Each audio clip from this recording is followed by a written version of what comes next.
글로벌 물류 이동량이 다시 회복세로 돌아가자 글로벌 선박 수주량도 7년 만에 최대치를 달성했습니다. 그런데 1위를 중국이 차지하고 한국이 2위를 차지했는데요.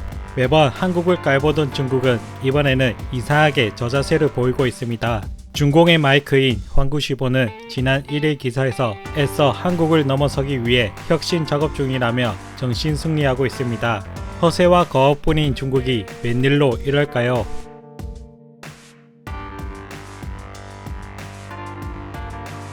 지난 1일 영국의 조선해운시장 전문 분석업체인 클라슨 리서치에서 올해 상반기 전 세계 선박 누적 수주량이 2,402만 CGT로 지난해 같은 기간 대비 무려 192%나 증가한 결과가 나왔습니다. CGT는 쉽게 말해서 수주량을 나타내는 단위로 올해 1월에서 7월 사이 중국 조선사들은 글로벌 누적 1,348 CGT로 시장 점유율 45%를 차지했습니다.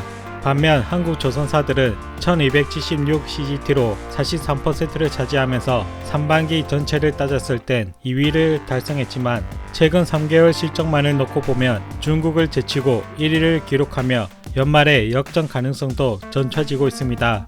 올해 선박 수주가 호황세를 보이는 이유는 전 세계 해상 화물 요금이 급등세를 보이면서 해운사들의 선박 발주가 잇따라 늘어났기 때문인데요.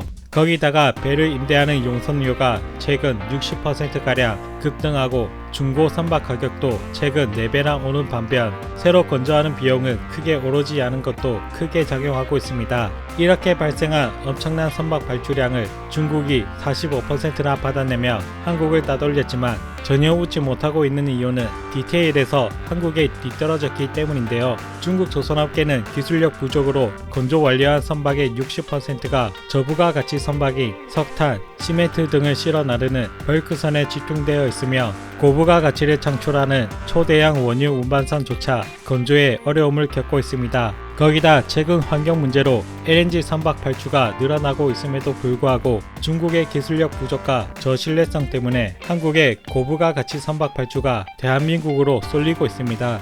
한국은 최고의 LNG 선박 기술을 가지고 있기 때문에 올해 LNG 선박 글로벌 수주량의 90%를 한국 조선사에서 싹 쓸어가면서 조선업계 관계자는 호황기를 맞아 바쁘게 움직이고 있습니다.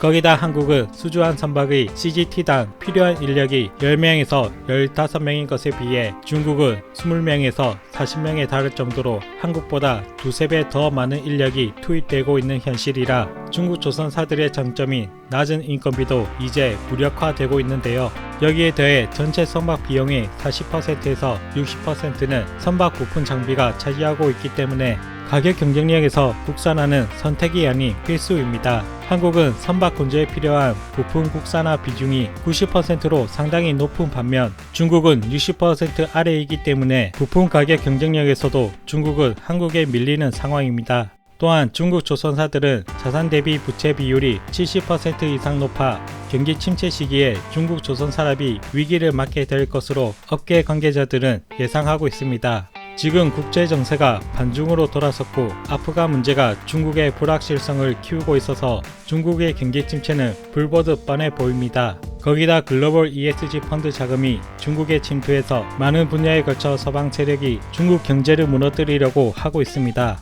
그럼에도 중국은 2035년 비전 계획을 발표하며 고부가 가치 선박 연구 개발과 5G, 빅데이터 등의 기술을 신형 선박에 사용할 계획을 세우고 있는데요. 중국의 계획은 좋지만 그래도 말은 제대로 했으면 좋겠습니다. 앞으로 한국의 기술을 더욱더 열심히 훔쳐가겠다고 말이죠.